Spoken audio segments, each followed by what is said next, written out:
Welcome to Mga Astig na Katotohanan tungkol sa aso. In this video, we'll uncover some amazing and fun facts about our furry friends. Stay tuned, and let's dive into the world of dogs. This is gonna blow your mind. May pangamoy silang superpower. Ang ilong ng aso ay kayang makaamoy ng hanggang 100,000 beses na mas matindi kaysa sa tao. Ibig sabihin, kung may tinago kang chichirya sa bag mo, kahit gaano pa kalalim yan, maamoy pa rin nila. Kaya huwag na huwag mong i-underestimate ang pang-amoy ni Bantay.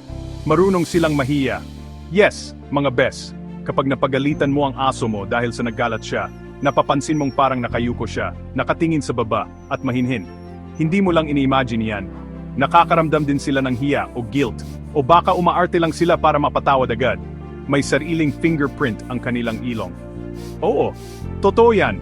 Ang pattern ng ilong ng bawat aso ay unique, parang fingerprint ng tao. Kaya kung sakaling mawala si Doggy, pwedeng ilong niya ang maging ID niya. Cool. Diba? Naiinggit din sila. Kapag may isa kang alagang aso na pinapansin mo, at yung isa ay biglang tumalon din para makisali, ayun na. Selos alert. Ang mga aso ay marunong din magselos, lalo na kapag di sila pinapansin. May pangarap din sila, literally. Habang natutulog sila at biglang nanginginig, naglalakad o parang tumatahol. Hindi yan kabaliwan, nanaginip sila. Katulad natin, may REM sleep stage din sila kung saan sila nananaginip. Baka nga pinapanaginipan ka na nila. O kaya, habol-habol ang bola. Naiintindihan nila ang tono ng boses mo. Hindi lang basta salita ang naririnig nila, kundi pati emosyon sa tono mo. Kaya kapag tinawag mo silang good boy ng masaya, super kilig sila. Pero pag galit ka, alam din nila. Kaya maging gentle tayo sa boses natin, mga kaibigan. May emosyon silang parang tao. Kaya nilang makaramdam ng saya, lungkot, excitement, at takot. Kaya nga pag-uwi mo, parang may welcome party sa pintuan. Kasi para sa kanila, ikaw ang buong mundo nila.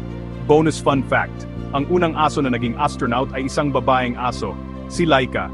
Si Laika ang unang aso na pumunta sa outer space. Astig, di ba? Dog talaga sa next level.